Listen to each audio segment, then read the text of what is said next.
সময় কিভাবে নিজেকে রক্ষা করব। আসুন আমরা শাস্ত্র বের করি। যাকব পুস্তক তার 1 অধ্যায় 13 থেকে 18 পদ যদি আপনি পড়েন এবং এটা যদি আপনি বারবার পড়েন, আর প্রবণের সময় আপনাকে কি করতে হবে, আর এখানে যাকব সমস্ত উত্তর দিয়ে দিয়েছে। আসুন আমি চাই আপনি সবাই স্ক্রিনে পড়ুন, বাইবেলে আপনি বাড়িতে বসে পড়ুন। পরীক্ষার সময় কেউ না বলুন ঈশ্বর হইতে আমার পরীক্ষা হইতেছে। যাকব বলছে। কে বলছেন? পরীক্ষার সময় কেউ না বলুন ঈশ্বর হইতে আমার পরীক্ষা হইতেছে। কেননা মন্দ বিষয়ের দ্বারা ঈশ্বরের পরীক্ষা করা যাইতে পারে না, আর তিনি কারো পরীক্ষা করেন না মন্দতা নিয়ে। মন্দ বিষয় দিয়ে ঈশ্বর আমাদের পরীক্ষা করেন। ওকে, 14 যাকব বলছে, কিন্তু প্রত্যেক ব্যক্তি নিজ কামনা দ্বারা আকর্ষিত ও প্ররোচিত হইয়া পরীক্ষিত। ওকে, তাহলে কি দাঁড়ালো? যাকব বলছে ঈশ্বর হইতে আমার পরীক্ষা হইতেছে। কেউ যেন এটা না বলে, কারণ কোন মন্দ দ্বারা ঈশ্বর আমাদের পরীক্ষা করে না। তাহলে কিভাবে আমরা পরীক্ষায় পড়ি? যাকব বলছে নিজ কামনা দ্বারা আকর্ষিত প্ররোচিত হইয়া পরীক্ষিত। 15 পরে কামনা সগর্ব হইয়া পাপ প্রসব করে। এই নিজ কামনা পরে কি আসে? পাপ প্রসব করে, এবং পাপ পরিপক্ক হইয়া মৃত্যুকে জন্ম দেয়। ওয়েট, যাকব বলছে, হে আমার প্রিয় ভাতৃগণ, প্রিয় ভাতৃগণ মানে প্রত্যেক খ্রিস্ট বিশ্বাসী তার মণ্ডলী ভ্রান্ত হয়ে না। সমস্ত উত্তম দান এবং সমস্ত সিদ্ধ বর উপর হইতে আইসে, জ্যোতির্গণের সেই পিতা হইতে নামিয়া আইসে, যাতে অবস্থান্তর কিংবা পরিবর্তন জনিত ছায়া হইতে পারে না। ফাইনাল আনসার 18 পদ, তিনি নিজ বাসনায় সত্যের বাক্য দ্বারা, বলুন সত্যের বাক্য দ্বারা আমাদেরকে কিভাবে জন্ম দিয়েছেন? বাক্য দ্বারা জন্ম হয়েছে। সবাই আমাদের এটা দ্বিতীয় জন্ম, রাইট? নতুন জন্ম, যেন আমরা তাহার সৃষ্ট বস্তু সকলে এক প্রকার। প্রশ্ন হচ্ছে যাকব কে ছিল?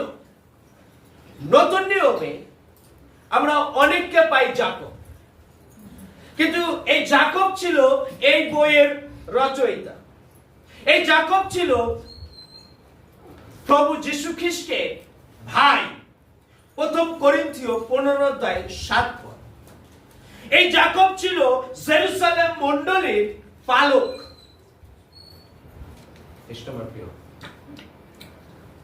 ঈশ্বরকে ধন্যবাদ। এবং বাইবেল ইতিহাস থেকে জানা যায় এই যাকব প্রথম অবস্থাতে বিশ্বাস করেনি যীশু খ্রিস্টকে। পরবর্তী সময় সে বিশ্বাস করেছে। ঈশ্বরকে আমরা ধন্যবাদ। কিন্তু এই যাকব তার মণ্ডলীতে কিছু সমস্যার কথা ব্যক্ত করেছে। মণ্ডলীতে বিশ্বাসীর মধ্যে কিছু সমস্যা রয়েছে, যে সমস্যা আজও কিছু মণ্ডলীতে দেখা যায়। মেবি হতে পারে আমাদের মণ্ডলীতেও দেখা যায়। নাম্বার 1, সমস্যার সময় তোমার ধৈর্যকে তুমি হারাবে। কারণ তারা সমস্যা আসলে তারা তাদের ধৈর্যকে হারিয়ে ফেলে। কি সময় প্রিয়, আসলে ঈশ্বরের কি বাক্য লেখা আছে? 1 অধ্যায় লেখা আছে, ঈশ্বরের ও প্রভু যীশু খ্রিস্টের দাস যাকব নানা দেশের ছিন্ন ভিন্ন দ্বাদংশ বংশের সমীপে মঙ্গল হোক।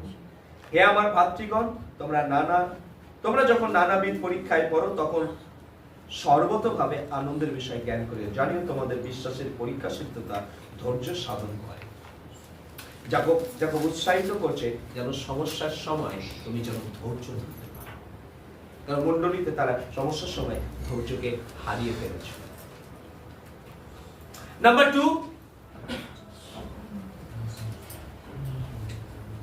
তারা মুখে যেটা বলতো তারা সেটা পালন করত না। তারা মুখে যেটা বলতো তারা সেটা পালন করত না। আর তোমরা সেই শুভ্র বস্ত্র পরিহিত ব্যক্তির মুখ চাইয়া বলো, আপনি এখানে উত্তম স্থানে বসুন, কিন্তু সেই দরিদ্রকে যদি বলো তুমি ওখানে দাঁড়াও কিংবা আমাদের পাদপীঠের তলে বসো, তাহলে তোমরা কি আপনাদের মধ্যে ভেদাভেদ করিতেছ না এবং মন্দ বিতর্কে লিপ্ত বিচার করতে হইতেছ না? ঈশ্বরকে আমরা ধন্যবাদ করি, ঈশ্বরে আমরা গৌরব করি। খ্রিস্ট আমার প্রিয়, তারা মুখে ব্যক্ত করছিল, কিন্তু তারপরে তারা ধনী দরিদ্রের মধ্যে বিভেদ তারা দেখছে। আরেকটা প্রবলেম ছিল, যারা জিহ্বার উপরে কোনো সংযম তারা রাখত না। যাকব তার পত্রে ব্যক্ত করেছে জিহ্বাকে যেন আমরা দমন করি। আমার ভাতৃগণ, অনেককে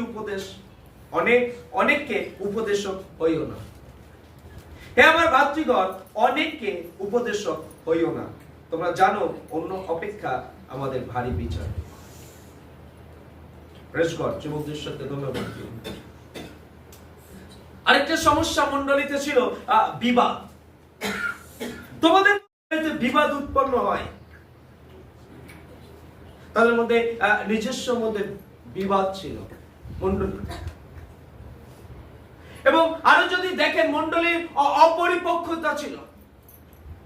আপনি আরো যদি দেখেন মণ্ডলীতে জাগতিক বিষয়গুলো তাদের জীবনে খেলনার মতো তারা গ্রহণ করতে শুরু করেছিল, আর সেই জন্য তারা মণ্ডলীর থেকে ছিন্ন ভিন্ন হয়ে গেছে। আর এরকম কিছু সমস্যার প্রবলেম যাকব তার মণ্ডলীতে ফেস করেছে। ঈশ্বরকে আমরা ধন্যবাদ করি, ঈশ্বরের আমরা গৌরব, ঈশ্বরের আমরা প্রশংসা করি। আর যাকব ব্যক্ত করেছে যে তুমি যখন প্রলোভনের মধ্যে দিয়ে যাবে তখন তুমি কিভাবে রক্ষা পাবে। আজকে আমরা সকলে এই প্রলোভনগুলো জয় করতে চাই। আমরা সকলে আমরা প্রলোভনগুলো জয় করতে চাই। আমরা প্রত্যেকে আমরা প্রলোভনে পড়ি, আকর্ষিত। আমরা অনেক সময় নিজের ইচ্ছা, নিজের কামনা বাসনা দ্বারা আমরা আকর্ষিত হই, আমরা ভুলে যাই আমরা কে। আর আমি আজকে 3টি বিষয় আমি আপনাদের সাথে সহভাগিতা করব। 3টি বিষয় যদি আজকে আপনি আর আমি প্রলোভন থেকে আপনি আর আমি যদি বেরিয়ে আসতে। হালেলুয়া, প্রেজ গড, জীবন ঈশ্বরকে ধন্যবাদ। দাদা দাঁড়িয়ে আছে, সামনে এসে বসতে পারে, নালে এখানে চলে আসে। বসুন, না সামনে আসতে পারেন। Thank you, praise God. Okay, ঈশ্বরের বিচারগুলি যেন বিবেচনা করুন। ঈশ্বরের বিচারগুলি যেন আপনি আর আমি বিবেচনা করতে পারি। কি ঈশ্বরের বিচার? ঈশ্বর আপনাকে আর আমাকে রক্ষা করেছে, জগৎ থেকে পৃথক করেছে, তার একজাত পুত্রকে দিয়ে দিয়েছে। তার একজাত পুত্রের রক্ত দিয়ে আপনি আর আমি ধৌত হয়েছে। আপনি আর আমি আর অভিশাপের মধ্যে নই, আপনি আর আমি আর শাপগ্রস্তের মধ্যে নেই। ঈশ্বরের বিচারগুলি যেন আমরা বিবেচনা করতে পারি। ঈশ্বর আমাকে আশীর্বাদ যুক্ত করেছে, আমাকে পৃথক করেছে। পরীক্ষার সময় কেমন না বলুক, ঈশ্বর হয়তো আমার পরীক্ষা হয়ে যাচ্ছে, কেননা মন্দ বিষয়ের দ্বারা ঈশ্বর পরীক্ষা করা যাইতে পারে না, আর তিনি কারো পরীক্ষা করেন না। কিন্তু প্রত্যেক ব্যক্তি নিজ কামনা দ্বারা আকর্ষিত পরিচিত হইয়া পরীক্ষিত হয়, পরে কামনা সগর্ব হইয়া পাপ প্রসব করে এবং পাপ পরিপক্ক হইয়া মৃত্যুকে জন্ম দেয়। হে আমার প্রিয় ভাতৃগণ, ভ্রান্ত হইও না। প্রলোভন হলো এমন সুযোগ যার দ্বারা আমরা একটা ভালো কাজ মন্দভাবে সম্পন্ন করি। এই লোভ বা এই ইচ্ছা এমন একটা বিষয় যে ভালো কাজটাও আমরা খারাপ ভাবে করি। যদি আমরা প্রলোভনে পড়ি। অনেকে বলছেন আপনি কি বলছেন আমি বুঝতে পারছি না। আসুন আমরা একটা উদাহরণ দেখি। পরীক্ষায় উত্তীর্ণ হওয়া পাপ নয়, কিন্তু নকল করে উত্তীর্ণ হওয়াটা পাপ। পরীক্ষা দেওয়াটা ভালো কাজ, কৃষ্ণ আমার প্রিয়, এক্সাম দিচ্ছে, কিন্তু প্রলোভনটা কি? সে নকল করছে। প্রলোভন হলো এমন সুযোগ যার দ্বারা আমরা একটা ভালো কাজ মন্দভাবে করি।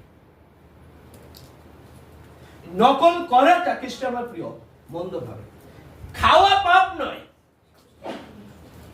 ধন্যবাদ, আমাদের ভাই শুভ খুব সুন্দর ভাবে খায়, ভক্তি শ্রদ্ধা ভাবে খায়, বেশি খায়, ধন্যবাদ। এটা পাপ নয়। চুরি করে খাওয়াটা পাপ। এই চুরি করাটা হচ্ছে প্রলোভন। যাকব বলছে নিজের কামনা, নিজে আকর্ষিত আমরা হই।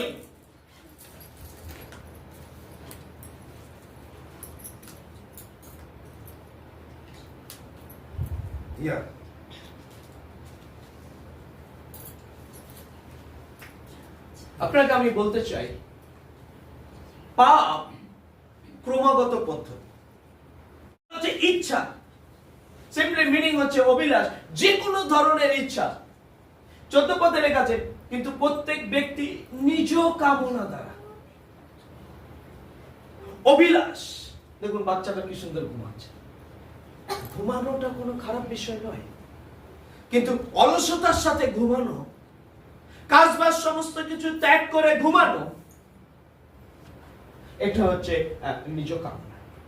বুঝতে পারছেন আমি কি বলছি?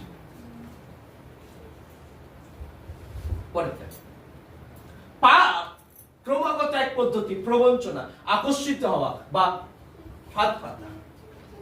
এক্স্যাক্টলি যে গ্রিক শব্দ আছে, মিনিংটা হচ্ছে বর্ষি। বর্ষি মিনিংটা হচ্ছে বর্ষি। কিভাবে প্রবঞ্চিত হওয়া? কিন্তু প্রত্যেক ব্যক্তি নিজ কামনা দ্বারা আকর্ষিত ও প্ররোচিত। ভালো করে শুনি, এখানে যাকব যেটা বুঝিয়েছে, এখানে যে এক্স্যাক্টলি গ্রিক শব্দে বর্ষির কথায় ব্যক্ত করা হয়েছে। আপনারা বর্ষি সবাই জানেন, আর বর্ষিতে কি হয়? প্রথমে কি হয়? খাবার দেয়। খাবার দিয়ে বর্ষিটাকে আটকে দেওয়া হয়, রাইট? তারপরে জলে ফেলা হয়। আর মাছ যখন দেখে, বর্ষি দেখে টোপটাকে দেখে, আর টোপটা যখন খায়। আজকে আমাদের মণ্ডলীর অবস্থা হয়ে, আমরা অনেক সময় টোপ দেখি নিজের কামনা দ্বারা, আমরা আকর্ষিত হই, আর আপনি যখন সেখানে যাবেন আর আপনি ফেসে যাবেন। যাকব বলছে প্রভুর মধ্যে যদি আপনি যান আর আপনি নিজে কি হবেন? পাপে পাপ করবেন, পাপ পরিপক্কতা হবে, তারপরে মৃত্যু হবে। আজকে আমাদের মণ্ডলীতে এরকম রয়েছে। আজকে ওয়েস্ট বেঙ্গলের মণ্ডলীতে এরকম রয়েছে। শুধু ঘুরে বেড়ায়, শুধু প্রলোভন, সমস্যা। যেখানে টোপ আছে আমরা সেদিকে যাই। আজকে ইউথ সমাজ, আজকে মণ্ডলীতে ইউথ ভেঙে যাচ্ছে, অরাজকতা হচ্ছে, পাপ সমস্যা হচ্ছে, ইত্যাদি ইত্যাদি। কারণ আমরা সবাই টোপে যাচ্ছি, কারণ শয়তানের এটা কার্য। শয়তান এইভাবেই টোপ দেখাবে। হালেলুয়া। আর যখন আপনি সেই আকর্ষিত হবেন আপনার নিজের ইচ্ছা দ্বারা, আর সেটাকে যখন আপনি আকৃষ্ট হবেন, আটকে যাবেন, আপনি আর বেরোতে পারবেন না।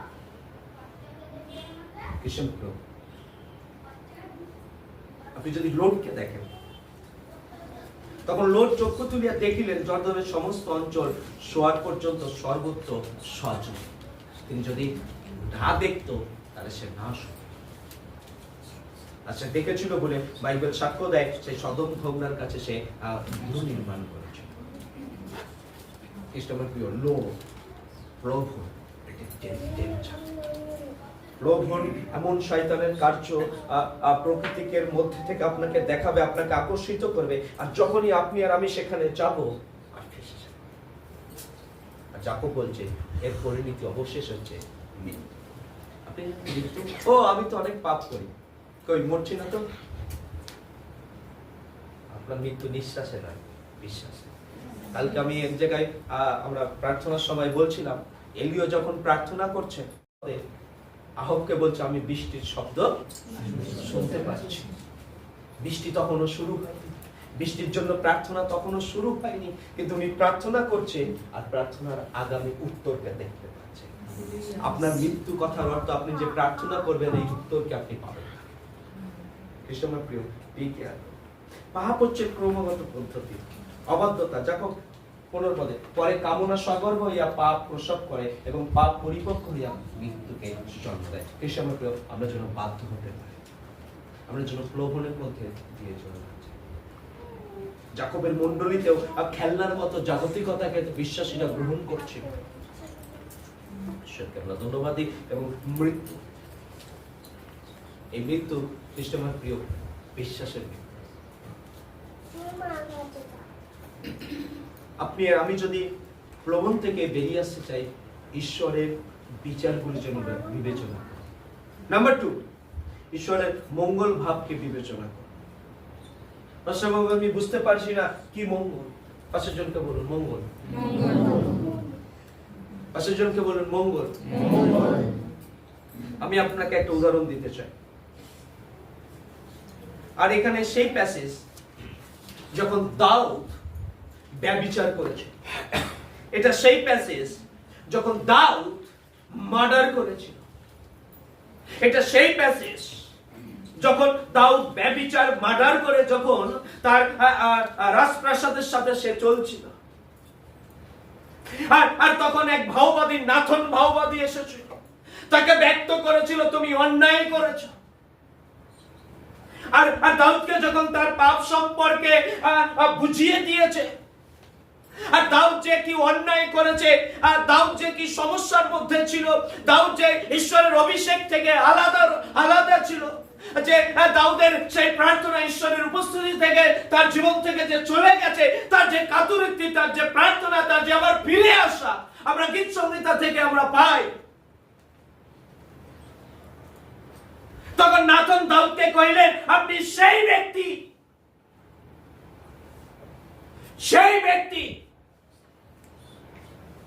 ঈশ্বর আপনাকে ছোট সময় অভিষেক করছে, আপনি সেই ব্যক্তি।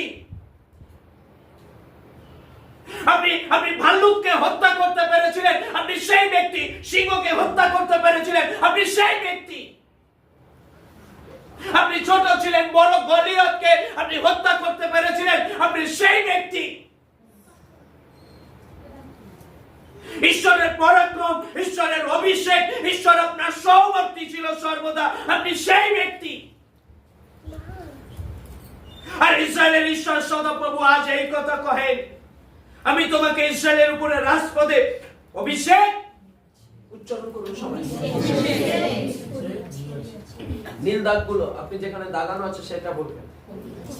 ইসরায়েলের ঈশ্বর সদাপ্রভু এই কথা কহেন, আমি তোমাকে ইসরায়েলের উপর রাজপদে অভিষেক করিয়াছি, শাউলের হস্ত হইতে উদ্ধার করিয়াছি, আর তোমার প্রভুর বাটি তোমাকে দিয়াছি, ও তোমার প্রভুর স্ত্রীগণ তোমার বক্ষস্থলে দিয়াছি, এবং ইসরায়েল ও জিহুদার কুল তোমাকে দিয়াছি, আর তাহা যদি অল্প হইতো তবে তোমাকে আরো অমুক তমুক বস্তু দিতাম। আপনি সেই ব্যক্তি, ঈশ্বর আপনার জন্য করেছে, ঈশ্বর আপনাকে দিয়েছে, ঈশ্বর আপনাকে আরো দিত। আপনি পাপ কেন করলেন? আপনি অবাধ্য কেন হলেন? আপনি কেন ঈশ্বরের মঙ্গলতাকে ভুলে গেলেন? আজকে খ্রিস্টানের প্রিয়, আজকে আপনি আর আমি এখানে বসে আছি, প্রভু যিশু খ্রিস্ট আমাকে ক্ষমা করেছে, আমাকে ধৌত করেছে।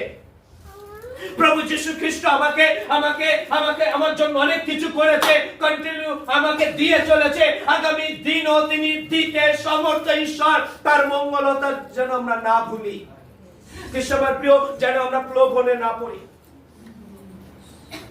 আমার সামনে, আপনার সামনে 1 লক্ষ টাকা রয়েছে, আশেপাশে কেউ নেই বাড়িতে। খ্রিস্টানের প্রিয়, ওই 1 লক্ষ টাকা নেওয়ার আগে আপনি চিন্তা করুন, আমার ঈশ্বর ওর থেকে আরো বেশি দিতে পারে। হালেলুয়া। যেন আমরা প্রলোভনের মধ্যে যেন না পড়ি, যেন আমরা প্রলোভনের মধ্যে যেন না পড়ি। খ্রিস্টানের প্রিয়, আমি আপনাকে উৎসাহ করছি, এখানে অনেক যুবক যুবতী রয়েছে, অনেক ভালো ছেলে, অনেক ভালো মেয়ে হয়তো আপনাকে অফার করতে পারে বিয়ে করার জন্য, সংসার করার জন্য, গল্প করার জন্য। অনেক ভালোটা ঈশ্বর দিতে পারে। বিভেদফুল। যেন এই সময় আমরা প্রলোভনের মধ্যে যেন না যাই। ভালোটা মেবি 20,000 স্যালারি, ঈশ্বর 50,000 স্যালারি বালা ছেলে দিতে পারে। God is good. ঈশ্বরকে আমরা ধন্যবাদ করি। ঈশ্বরের মঙ্গলতাকে যেন না কখনো যেন প্রলোভনের মধ্যে যেন না যায়। God is good.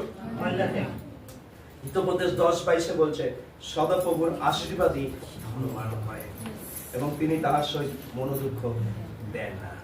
Praise God. ঈশ্বর কখনো মনোদুঃখ দেন না। Praise God. এই সদাপ্রভুর আশীর্বাদই ধনবান করেন। আমেন। ঈশ্বরের বিচারগুলি আপনি বিবেচনা করুন যদি প্রলোভন থেকে আপনি বেরিয়ে আসতে চান। আপনি দেখুন ঈশ্বরের মঙ্গল ভাব, আপনি বিবেচনা করুন ঈশ্বর আমার জন্য, আমাদের জন্য কতটা তিনি মঙ্গল করেছেন। এবং নাম্বার 3, আপনার মধ্যে ঈশ্বরের স্বর্গীয় বিষয়টি আপনি বিবেচনা করুন। আমার মধ্যে স্বর্গীয় বিষয়টি কি রয়েছে? Praise God. ওকে, স্টেটমেন্টটা শুনি। আপনি কোনো কাজ করছেন, আপনাকে প্রথমবার বাধা দিতে পারে, আপনার সামনে বাধা আসতে পারে। প্রথমবারের বাধা বলে সামনের দিকে তাকিয়ে দেখো আর বিচার সম্পর্কে সাবধান। সেম কাজে দ্বিতীয়বার আবার বাধা আসতে পারে, আপনি চারিদিকে তাকিয়ে দেখুন, চারিদিকে তাকিয়ে দেখুন আমার প্রতি, আপনার প্রতি ঈশ্বরের কতটা মঙ্গল রয়েছে। সেম কাজে হয়তো তৃতীয়বার বাধা আসতে পারে, তুমি নিজের প্রতি তাকিয়ে দেখো, তুমি ঊর্ধ্ব হইতে যাত স্বর্গীয় বিষয় বিরাজমান রয়েছে তোমার মধ্যে। প্রথমবারের বাধা দ্বিতীয়বারের বাধা, আপনি চারিদিকে তাকান, তাদের থেকে ঈশ্বর অনেক মঙ্গলতা আমার জীবনে দিয়েছে। দ্বিতীয়বারের বাধা, তুমি নিজের প্রতি দেখো যে স্বর্গীয় বিষয় অনেক কিছু আমাদের মধ্যে রয়েছে। Hallelujah, god is good. স্বর্গীয় বিষয় কি খ্রিস্টান? নতুন জন্ম হলো স্বর্গীয় বিষয়। বলো নতুন জন্ম। আমরা এখানে প্রত্যেকে, আমি বিশ্বাস করি নতুন জন্ম প্রাপ্ত। নতুন জন্ম হচ্ছে স্বর্গীয় বিষয়। ভালো করে শুনি। তো ঋষিদের মধ্যে এক ব্যক্তি ছিলেন, তার নাম নিকোদেম। তিনি জিউসদের একজন অধ্যক্ষ। তিনি রাত্রিকালে যিশুর নিকটে আসিলেন এবং তাকে কহিলেন, রব্বি, আমরা জানি আপনি ঈশ্বরের নিকট হইতে আগত গুরু, কারণ আপনি এই সকল চিহ্ন কার্য সাধন করিতেছেন, ঈশ্বর সহবর্তী না থাকিলে এ সকল কেউ করিতে পারে না। যিশু উত্তর করিয়া তাহাকে কহিলেন, সত্য সত্য আমি তোমাকে বলিতেছি, নতুন জন্ম না হইলে কেউ ঈশ্বরের রাজ্যে দেখিতে পায় না। তারপর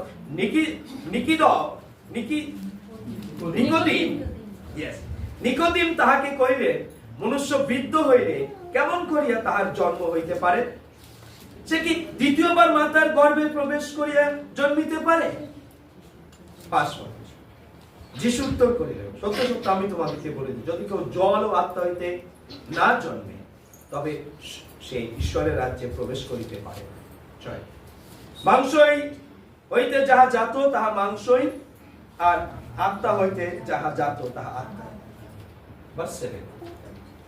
আমি যে তোমাকে বলিলাম তোমাদের নতুন জন্ম হওয়া আবশ্যক, ইহা আশ্চর্য জ্ঞান খ্রিস্টানের প্রিয়, তোমাদের নতুন জন্ম হওয়া আবশ্যক। আজকে আমরা প্রত্যেকে দ্বিতীয় জন্ম পেয়েছি, রাইট? আর এই দ্বিতীয় জন্মটা হচ্ছে আমাদের কাছে স্বর্গীয় বিষয়। কারণ যদি প্রলোভন থেকে আপনি বেরিয়ে আসতে চান, তাহলে আপনার মধ্যে স্বর্গীয় বিষয়টি কি সেটা আপনাকে বিবেচনা করতে হবে। কি বিবেচনা করব? যে আমি স্বর্গীয় বিষয় যেটা, সেটা হচ্ছে নতুন জন্ম। দেখুন ঈশ্বরের বাক্যে লেখা আছে, ঈশ্বরের বাক্যের মাধ্যমে মানুষের নতুন জন্ম হয়। হালেলুয়া। যাকব 1:18 পদে আমরা পাই, প্রথম পিতর 1:23 পদে আমরা পাই, কারণ তোমরা ক্ষয়নীয় বীর্য হইতে নও, কিন্তু অক্ষয় বীর্য হইতে ঈশ্বরের জীবন্ত ও চিরস্থায়ী বাক্য দ্বারা পুনর্জাত হইয়াছ। আমি আমার প্রথম জন্ম ক্ষয়নীয় বীর্য হইতে হইয়াছে, কিন্তু দ্বিতীয় জন্ম অক্ষয় বীর্য, যেটা ঈশ্বরের বাক্য দ্বারা আমাদের জীবনে এসেছে। হালেলুয়া। আমি আপনাকে একটা স্টেটমেন্ট দিচ্ছি, দ্য বাইবেলের মধ্যে ভালো করে শুনুন। ঈশ্বর সর্বদা দ্বিতীয় জন্মকে গ্রহণ করেছে। আপনি যদি দেখেন কোইন এন্ড হেবন, কোইন আর হেবন, ঈশ্বর দ্বিতীয় জন্ম অর্থাৎ দ্বিতীয় ভাইকে পরে যে জন্মগ্রহণ করেছে তারটা গ্রহণ করেছে। আমেন। আপনি যদি আব্রাহামের ক্ষেত্রে দেখেন, ইসমাইল আর ইসাক হচ্ছে দ্বিতীয় জন্ম, রাইট? আর ঈশ্বর ইসাককে মনোনীত করেছিলেন। আমেন। আপনি যদি দেখেন এসো এবং যাকব, এসো বড় ছিল, যাকব দ্বিতীয় ছিল। ঈশ্বরের প্রিয়, আজকে আমার প্রথম জন্মকে কিন্তু ঈশ্বর গ্রহণ করে। ঈশ্বর আমার দ্বিতীয় জন্ম, নতুন জন্মকে ঈশ্বর গ্রহণ করে। God is good. আর এটা আপনার আমার মধ্যে স্বর্গীয় বিষয়, বিরোচনা। এটাকে যেন আমরা অ্যাকসেপ্ট করতে পারি। যদি আপনি অ্যাকসেপ্ট করতে পারেন, তাহলে আপনি আমি কোনো ফলে গড ইজ গুড। ঈশ্বরকে আপনি ধন্যবাদ করুন। খ্রিস্টান ঈশ্বরের বিচারগুলি আপনি বিবেচনা করুন। যদি কোনো প্রলোভন থাকে, আপনি ঈশ্বরের মঙ্গলতাকে দেখুন, যে এর থেকে ঈশ্বর উত্তমটা আমার জীবনে করতে পারে। God is good. ঈশ্বরকে ধন্যবাদ দিন যে ঈশ্বর তোমার আমার মধ্যে স্বর্গীয় বিষয় যেটি তুমি গ্রহণযোগ্য, আর সেটা হচ্ছে নতুন জন্ম। আমার প্রথম জন্ম নয়, আমার মন পরিবর্তনের দ্বিতীয় জন্মকে ঈশ্বর অ্যাকসেপ্ট করে। হালেলুয়া।